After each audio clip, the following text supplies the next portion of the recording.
Basically, what I'm going to do is cover the agenda with the questions that were asked on the forum. John Z answered them the best he could. There was some production questions that he doesn't have an answer for. He suggests either talk to us, which we kind of know can be iffy at times, and also he suggested going over to the Lionel booth and asking directly. There's a lot of production folks over there that probably have a much better answer than he has. Once again, I'd like to thank Paula and her staff. Just again, make sure you pay the lady. So to get started, and we're hoping Mike Reagan shows up. He hasn't disappointed yet, so I don't expect any different. Sorry for not having agendas on the table. I tried to get some printed out, but unforeseen circumstances has prevented that from happening. So I'll read from this. The questions and answers will be put up on the OGR forum probably no later than Sunday night. So we'll have all the answers from John Z. So without further ado, the first question is, what will happen when a Thomas remote or a Lion Chief, are they still calling it Lion Chief? I know there were some name changes somewhere, and remote die and we no longer run our trains. From John Z, I believe Lionel will sell replacement remotes for this product, so basically you would have to reorder a remote. Could Lionel make an interface so the above remote, which would be the Lion Chief, trains, the above remote trains will be run with the Legacy or Cab 1L? John Z, certainly we could. I suggested a version that could detect TMCC or Lion Chief remote signals. I was asked to investigate this possibility for future versions of the Lion Chief system. So I guess the simple answer is it's something they're looking into, whether the Lion Chief and the Legacy could possibly talk to crosstalk, I guess. You know, one would talk to one or vice versa. Will we have the ability to operate and enhance through Legacy the starter set engines? Pretty much any loco that will have room to fit TMCC electronics can be upgraded. There's no direct way to upgrade Lion Chief or basic ready-to-run sets without removing the as-supplied electronics. Electric railroad options to upgrade are your best bet for TMCC options.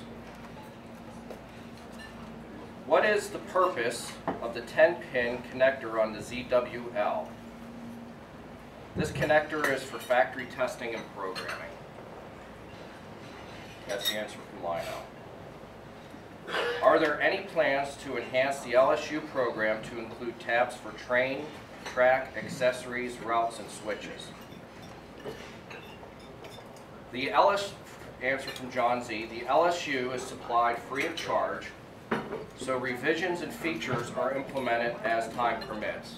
So from that I get, you know, it's possible, but it's not a priority because it is a free offering. So hopefully, I mean, I think it'd be useful, but I guess we're at the discretion of whether the time permits. And actually, from what I understand, the iPad app was kind of like a time permitting, more or less function. So, but that's actually, we'll get more to the iPad app in a few minutes. Is it possible to add an icon that'll turn the smoke unit off and on and not have to toggle through the 3 levels of smoke? It is possible but not planned. I will add this request to our list of consideration for future Legacy OS updates. So I don't know if, just to, I can clarify that the question was, right now to get to the off state, you have to, if you're on high, you've got to go through medium, low, and then off. The question, basically, if you're on high, they just want to be able to go off, and when you go back again, it'll be back on high. So so you didn't have to scroll through the various levels of smoke. Mode support on Cab 1L. It has to do with Legacy, and it has to do with Cab 1 to control the Power Masters. Will it send true TMCC commands, or will TMCC locos be running in a dumbed-down Cab 1 version? I wasn't really sure on this question, and actually John wasn't either. The Cab 1L and Base 1L are lower-cost TMCC products with some legacy features. We have numerous requests to make the Cab 1, Base 1, since the part obsolescence stopped their availability. This product is a rebirth of the Cab 1, Base 1, and the added advantages of the pull and whistle 99 trains and operating on the same frequencies as legacy. So I don't really know if that answers the question. So I'll leave it at that. TPCs are now considered old obsolete. Does Lionel have any plans for a higher output device to replace the TPC for trains that just consume more than 10 amps, or provide a macro support for PS1, PS2, 3 engines the way the TPC can? John Z. TPCs are in need of an update, to be certain. We plan to continue delivering our legacy class peripherals on a continuing basis. The newer TPC is scheduled to be available early next year. The ICC products is 10 plus years old, and while a fine product in every regard, look for the ICC product line to be invigorated and updated. So it sounds like there are some plans to upgrade all the TPCs and the other devices in that line. How do you set a Lion Chief remote to control a particular engine when 2 or more are run simultaneously? And how many watts does the Lionel Chief transformer produce? John didn't have the answer to that question, and we're waiting to see if maybe Mr. Reagan can answer that question when he shows up. From my understanding, each Lionel Chief remote is basically tethered to the engine it came with. So I would assume if you have 2 Polar Expresses in one remote, whatever you do on that remote, both engines are going to be affected. So I don't know if that's the complete answer, but that was my understanding of the system. Any new updates on the iPad software that debuted last October, and if it will go public? Will the iPad application interface with ASCs, SC2s, and BPCs? John Z's answer is a must-see at the Lionel booth at York this year. And I spent probably a half hour over there, and it's not overly impressive because it's not really made to be. It's more, and I'll preface by saying this: Lionel's approach and MTH's approach to the iPad app are 2 completely different approaches. Lionel's approach is they want you to use your remote control to run the trains, and they want you to use the iPad app to control your layout. Whereas MTH, they're doing it all on the iPad. 2 different approaches. In my opinion, neither one is wrong. It's just your preference of how much you want to run your layout or how much you want to do from an iPad.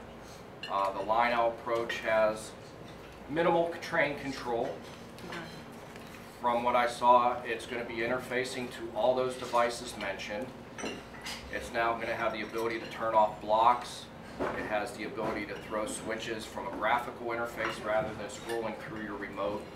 It has a yard, what they call yard engine control, where the slider basically centers itself. If you slide it one way, the engine goes in one direction. You slide it the other way, it goes in the other direction. When you let go, it goes back to the detent and stops the engine.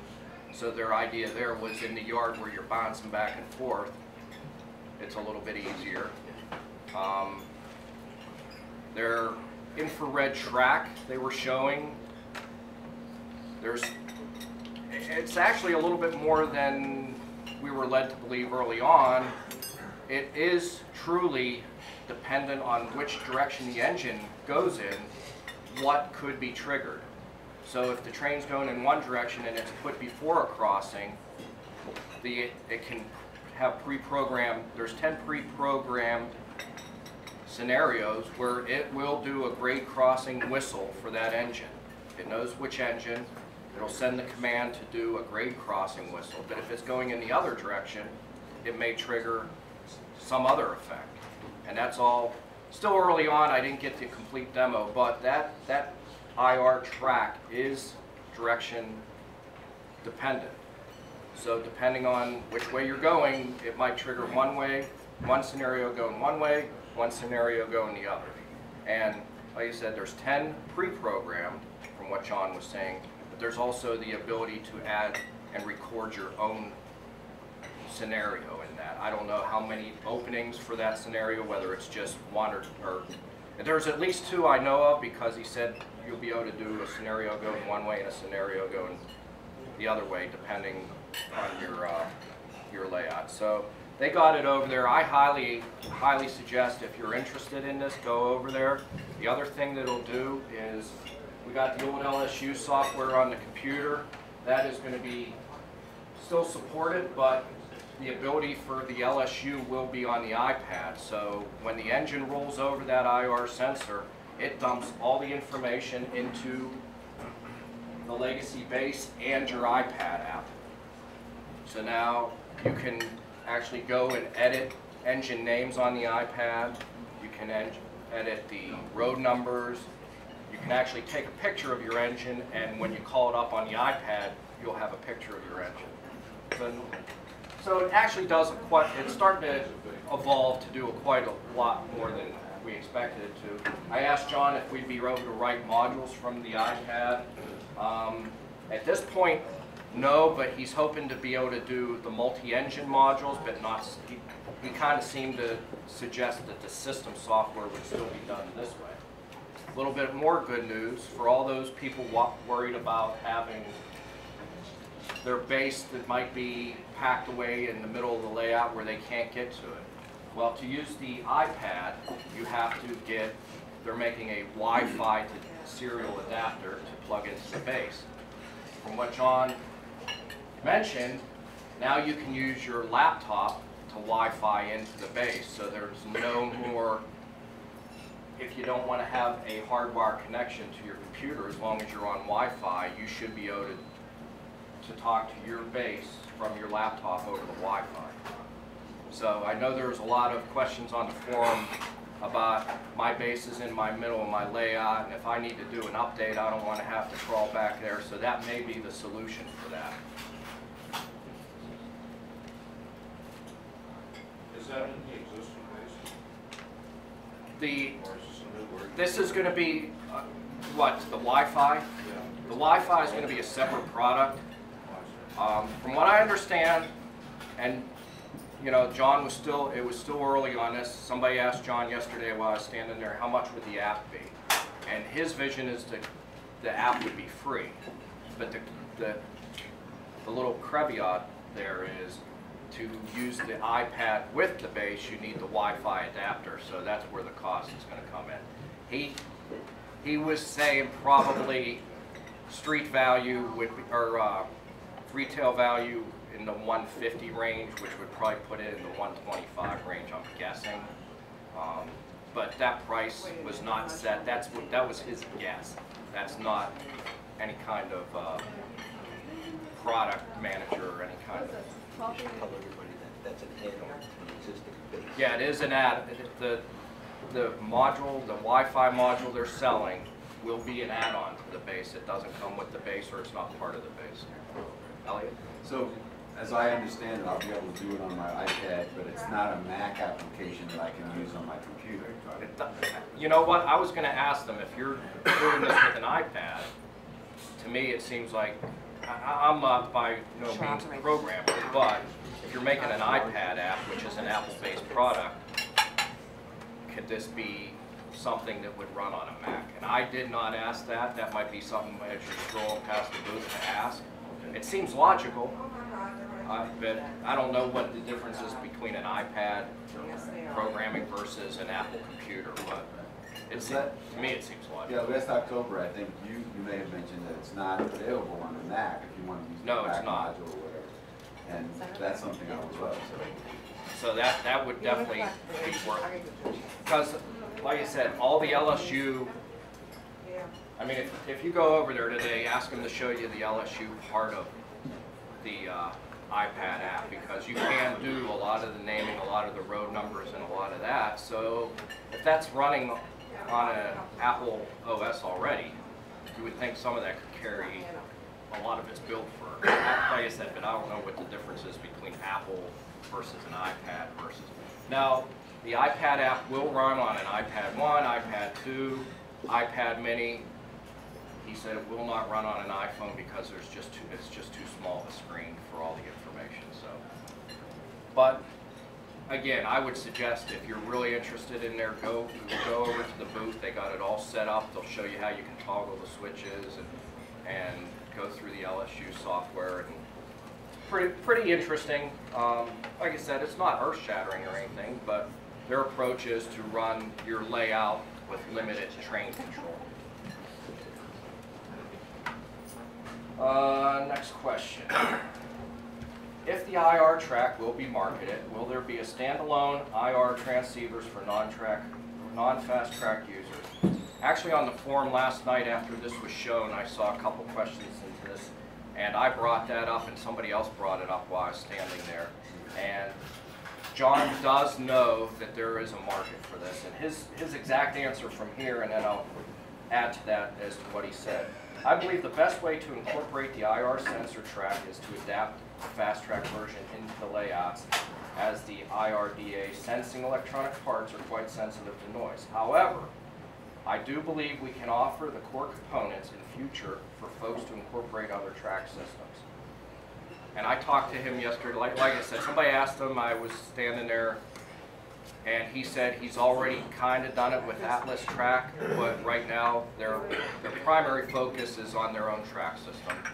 And he doesn't see any reason why they couldn't come up with some adapter to fit most track systems.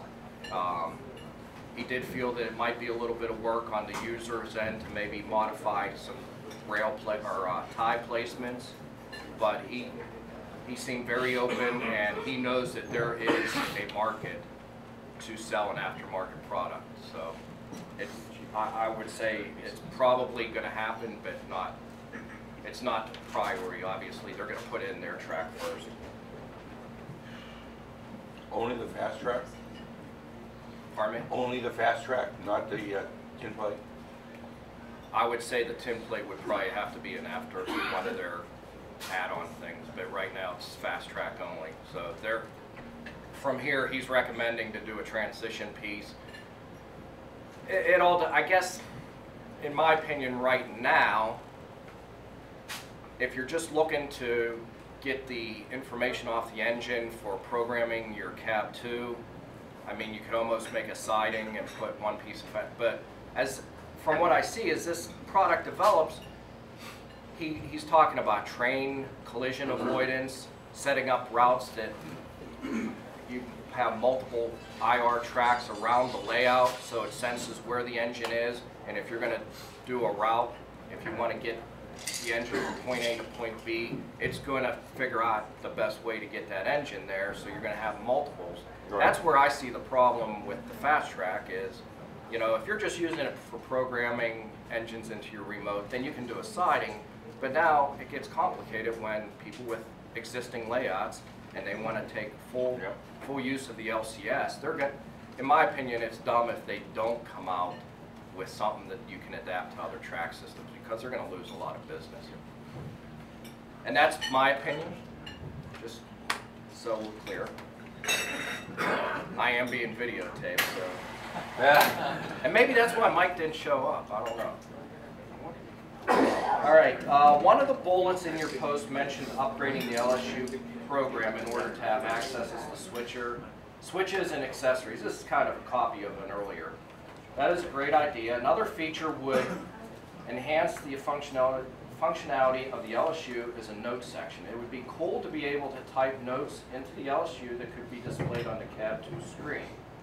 The user could scroll through the list of notes with Cab 2 soft keys for reminders such as list of engine numbers, which keys to reset sound systems after a drop aux something I never remember, or whatever. Anyways, I just a thought, maybe this is something that the iPad will allow in the future, time will tell. So, it sounds like in the LSU software somebody would like to have a memo section where you might type to reset engine, do aux 17, or I'm just throwing that out here, and be displayed on the screen. And the answer was, we do not have any way of sending that information to the Cab 2 screen as suggested at this time. I will add this idea into the list for consideration for future Legacy OS updates. And once again, in the iPad app, you kind of have, the one thing that's sort of kind of neat is you go to the LSU software and it has your engines on a list. So now you can scroll to that engine and then you pick that engine and it opens up another window and has all that information. So there's kind of sort of something like that in the iPad LSU version. So we'll just have to see where that LSU software goes on the iPad, whether some of that can be incorporated, and like John said, he'll enter that as a consideration to the future. Okay, we're still good on time. With current legacy sound system architecture, will we be allowed to allow for a file to be uploaded and the memory of the engine? If not, can this feature be possible? Very simply, and we've basically been told this from the beginning, no and no. So unlike the other company where you can upload sound files, it's not possible through Legacy, at least at the user end. Would it be possible for the cab light on-off button to be programmed as the master switch for cab lighting? It would work like this. With the cab light button in the off position, the light would stay off at all times, even if the engine is brought to a stop. From John. Actually, this is a very good idea and suggestion. Because of the commands sent by the Cab 2, maybe we are stuck with the current behavior to maintain compatibility with all legacy logos in the market. I will see what is possible as I write the locomotive operating system and may be able to solve this in future products. So basically, the little blurb that went with this, and I deleted it off, was the operator is doing a lot of switching where the engine is stopping, starting, stopping, and starting, and his light's going on and off, and it's driving him insane. So basically, he just wanted to be able to turn it off. So as he's bouncing back and forth, it's not coming back on. So that was the root of that question. Would you ask if they plan to create a speeder class within the engine type designation in the next legacy version? It would be cool to have a headlight and strobe light icons on the Cab 2 screen. John said this will be added to future legacy OS updates. It will be added to the list of considerations. And how about Lionel putting release numbers of the legacy system in their catalog? And what this was, there was a post on the forum, I think it was from Fred on Iowa, that his buddy didn't even know that there was Legacy 1.5 because apparently out in Iowa, there's not much internet. But he's on the forum. Well, no, it was Fred that posted it, and apparently it was his buddy that Fred goes, did you upgrade to the latest? And the guy's like, what latest? He was still running 1.3. So, so the suggestion was, is there any way in the current catalog maybe to put the current version? And the answer was, the catalog will be out of date in a hurry and may not reflect the actual stock. The best way to Because we'll come internet. Exactly. So, other than that, I mean, I don't really know. It's very possible it will be out of date. As a matter of fact, I just received last night 1.52, which really doesn't do anything. It's a few bug fixes for some of the, I think the Accelador icons were not working properly. It's nothing major. I think John said it had to do with some port stuff for the iPad, but there's no real functionality in it the added functionality than we got now. It's more bug fixes than anything. Question about the ZWL, page 21 of the OGR Run 263 talks about an internal antenna for the receiver. This suggests that the ZW can be controlled by the CAB2 without the command base. The video by Mike Reagan has the same statement. What is correct? Well, basically, from what I understand, and I don't even have to say from what I understand, the way I know it works is the ZWL does receive the 455 kilohertz signal from the legacy base. There is no direct communication between the CAB2 and the ZWL, so you need the base. Why not make all locos TMCC legacy upgradable with a standard plug-in board, i.e. standard conventional reverse board that can be upgraded to TMCC or legacy by simply unplugging and plugging in the new command board? John Z. Actually, I designed this exact circuit board 4 years ago. All one would have to do is unplug one connector, snap in the non-TMCC PCB board out, replacing it with the exact size and connectivity TMCC capable version. Since the value of this architecture was determined to be marginal, not many folks' upgrade was kind of in question marks, the design never made it into the Lionel products. However, this design is available for electric railroad known as the Mini Commander 2. And I kind of get the impression too that the question was, is that, you know, can you go from TMCC to legacy in a board? And correct me if I'm wrong, but wasn't there early on the possibility of that, and it turned out it was too much current from the motor driver boards or something? There was something at the LCCA convention in Denver where they had upgrade boards for legacy at one point, and it never came to fruition. I don't know if anybody remember that? Okay, why the large temperature difference between the 990 and 993 when charging? The 990 base has more circuitry, which adds to more heat generated, which kind of makes sense.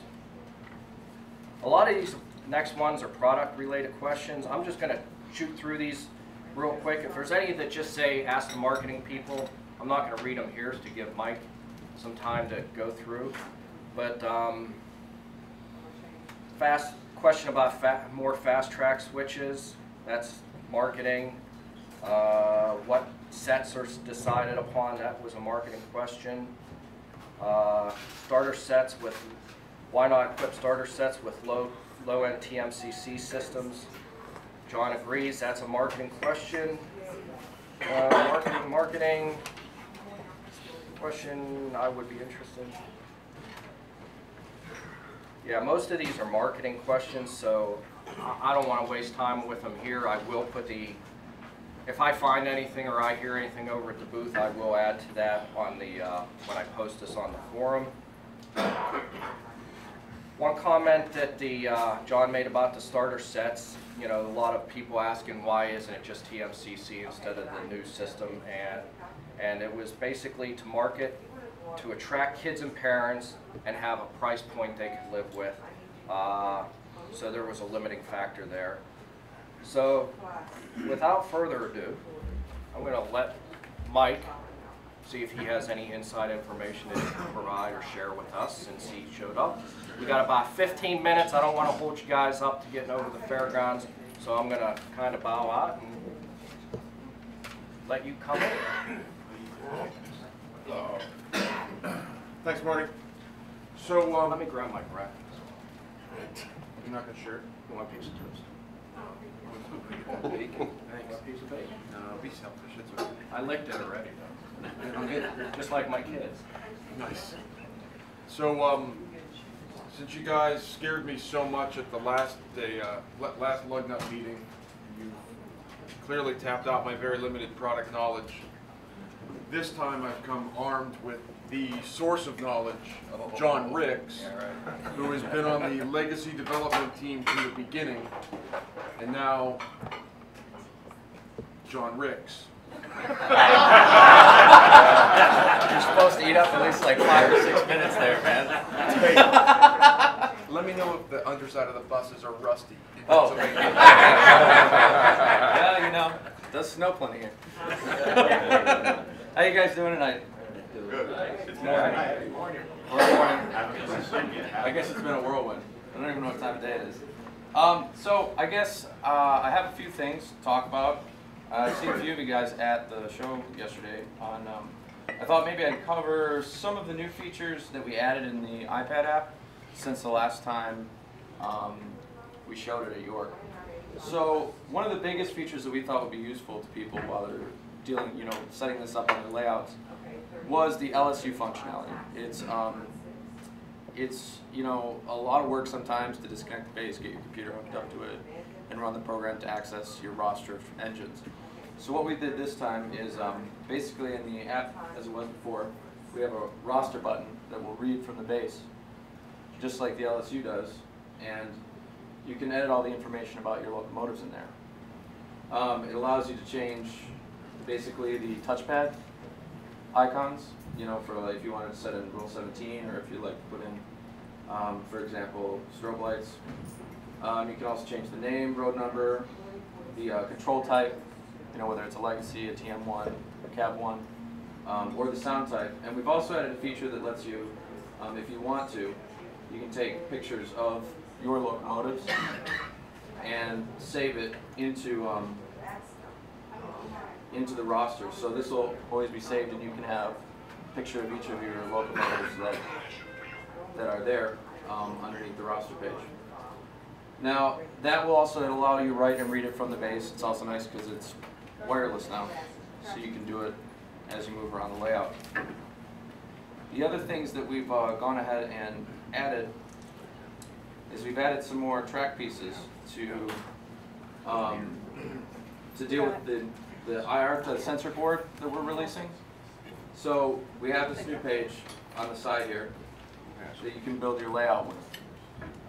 One of the pieces is the sensor track, and what that does is when that sensor track is on your layout, when the engine goes over it, it'll pop up on the screen and tell you where the location of the engine is. We kind of felt this would be useful for people that have larger layouts. If you're trying to control the switches down in one area, one side of your layout, it's nice to know when your engine is past a certain point so that you can start controlling and switching. The switches there are setting the routes, or if you want to know that the engine's past a certain point. So what this lets you do is, as the Legacy locomotives move around the track, you can see its road number and its name pop up on the screen when it passes over a certain point in your layout.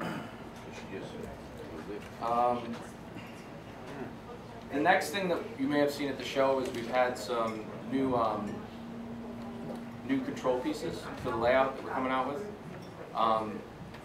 The older technology, the ASCs, the BPCs, and the TPCs, you notice are sort of moving out of the catalog. And we're bringing in to replace those newer control units that work with the iPad and that have two-way communication with it, so that when things change on the layout, it'll update on the screen. So you'll know whether your blocks are turned on or off, and that sort of functionality. Any questions? Yes? But will you be able to use the ASC, BPC? Yes, you will. One of the control pieces that will come out is it takes the newer communication that works with the iPad and it translates directly to the old DB9 connector that everyone already has. So you can just plug that in and it will run everything that you already own. What is that iPad that you're using? This is a 16 gigabyte iPad 2, Wi-Fi only. Is iPad, is it one of the trade names? Yes, it is. Yeah. Is it an Apple iPad? Yes, it is. I'm not up on all this. Yeah, it's an Apple iPad. Will it work with any iPad? It will work with any Apple iPad. It won't. There's no Android available, so it's just going to be Apple products at this time. There was a question earlier Yes. from one of our users who uses an Apple laptop. Now that we're kind of into the Apple iPad, is there any way that LSU capability can translate over to a laptop type? I don't know. We'd have to look into it. It is a different platform, OS X versus Yeah, I iOS. wasn't sure when he asked, and I Yeah, made that perfectly clear. But So it's not a direct one-to-one translation. But it's something that we could look into. Obviously, if we're kind of hoping that if we offer it here, it gives people that opportunity to use it who do own the iPad, that it's kind of detaching it from having to use a computer to deal with it. And one other question, and I want to make sure that I didn't misstate, but John was saying with the Wi-Fi adapter, now if you have a laptop and running LSU, you can talk to the base through that Wi-Fi adapter? That's correct. So people that have their base up on their layout, now they can use the LSU without a hardware? Yeah, basically we're working on making the LSU be able to use your Wi-Fi connection on your local area network, or you can connect directly to the access point of the Wi-Fi port and be able to access the base.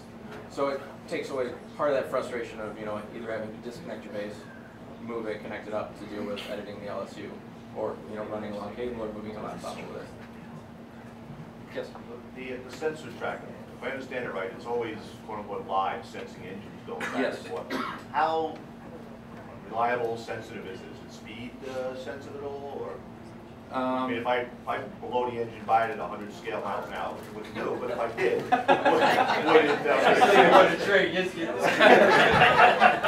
He must have said a lot of his stuff to you. When that locomotive hits the curve, the last thing you're going to be concerned about is that IR track. I want to know the curve is going on, that's what I want to know. They're banked. So, yes, it's really reliable. Now, at high speeds, the amount of data that you can receive obviously is less because of the amount of time you're over the sensor. So what it does is as the locomotive adjusts speed, it narrows the amount of data it sends out to only what's important, so that you make sure you always get the most important information when you go.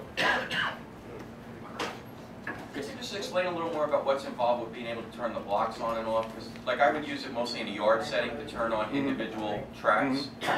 Would you need to do that? Okay, so the product that we are developing right now to work with the iPad, it's basically like a relay box. It's a general box, so it has 8 outputs that you can turn on and off. And they can be configured to operate as a power controller to turn blocks on and off, as a switch controller to turn switches on and off, or as an operating track controller to control accessories.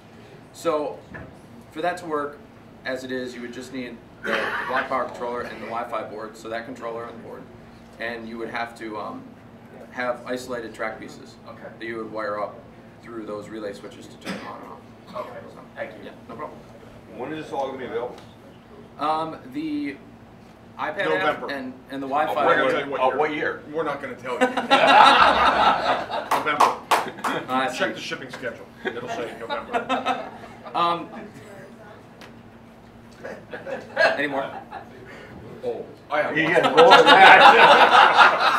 Because I can go. No, you can't get the keys. The Wi-Fi board and the iPad app, they'll be coming out very, very soon. We're definitely by fall. Okay, and the sensor track is in tooling right now, so it's getting ready to head into production. So we're not far out on When is the non-fast track sensor track going to be available? that. I don't know, but it's definitely something that we're looking at. Fortunately, fortunately we have the fast track transition joiner in stock, so we put one on either end and we're immediately. Yes. Can we send our post-war engines into Mike and have this infrared device retrofitted to the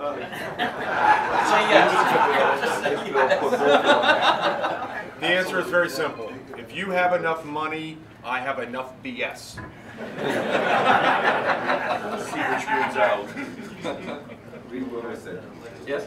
So the bidirectional to the sensor track, that's a 455 kilohertz signal? No, actually, the sensor track communicates on a new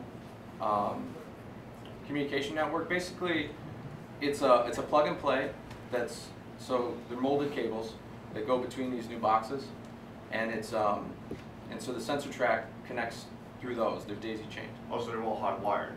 It's the hardware. Yes. Yeah. But we're going to sell pre-molded cables instead of having screw terminals to wire it, so it'll be easier to connect them. I'm not really. I mean, there's going to be a theoretical distance limitation. I mean, if you set it like 150 feet, you may run into issues. But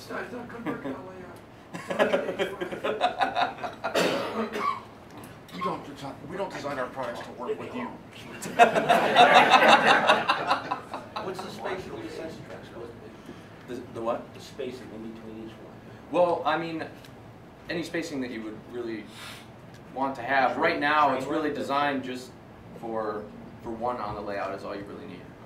One of the important parts about the sensor track is that when it's connected up to the legacy base and the engine goes over it, it automatically sets up that locomotive inside the base, so you're not required to use the orange modules anymore.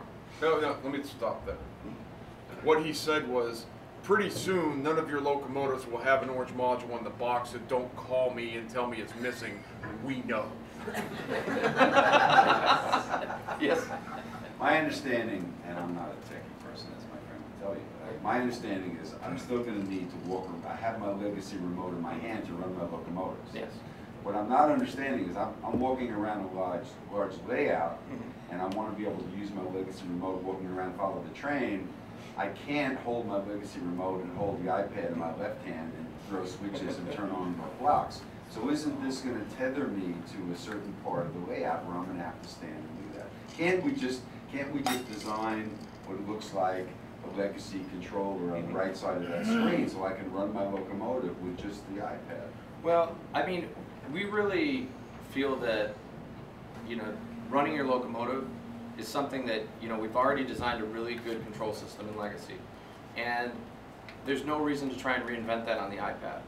We want you to run your... The reason is I want to be able to walk around my layout without running back to the iPad to throw a switch. Elliot, you're in New York, right? Yes. Okay, now last time I checked, they sell these products in New York that are called pants. Check this out. Now watch. Wait a minute, Mike. Look. You pick up the remote and do with that. Right?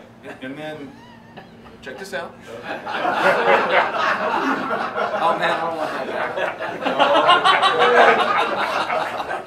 back. And I want to thank you for the opportunity for me to get free iPad. Thank you, Benny, with the goatee. But all seriousness aside, that would be a good idea to put that on the iPad.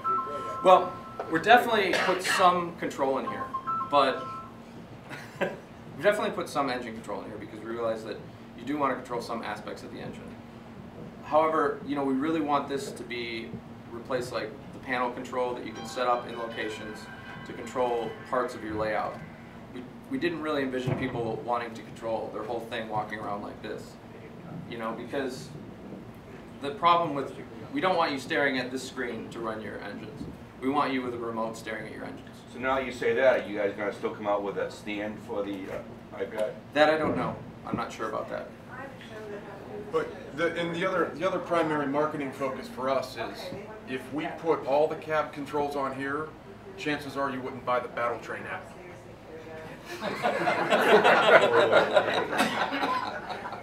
I'm going to break in for a second. It's a little bit past 8:45, so I'd like to try to end.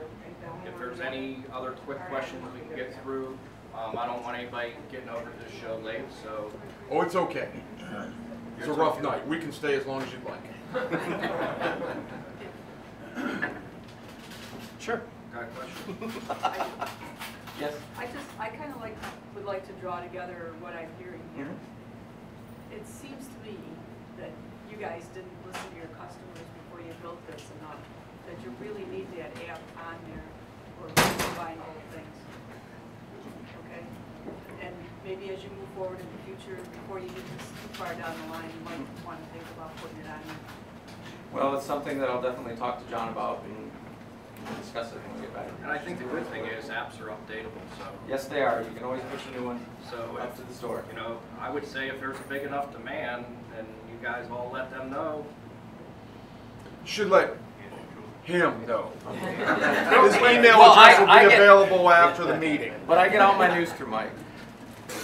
Real quick before we leave, Mr. Reagan has been coming to these meetings since their inception, and I'd like to present him with his very own Conception. Legacy Users Group, officially licensed Lionel product. Thanks very much. Thank you.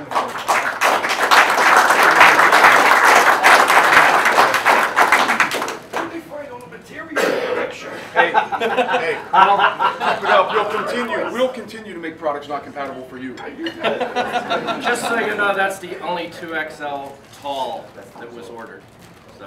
I have a weight issue, okay? You want to make a point of it? No, you have a tall issue. You seem to fit right in here. Just barely. Fit right in. Just barely. So, if no other questions, I'm going to say let's wrap it up and let everybody get this show. I encourage you to go over to the Lionel booth, check out the app while it's hooked up. I stood there for about 20 minutes, just even when I wasn't asking questions, just watching it, and you kind of learn and you kind of see what it can do. As a techie guy, I'm kind of interested in it, and I'll probably be getting it. So, I mean, if it's something you're interested in running your layout from the iPad, it's definitely worth the look. One, before we wrap up, another thing that's cool that John didn't mention is on that IR track, what's neat about it is as you place these things on your layout, you really only need one.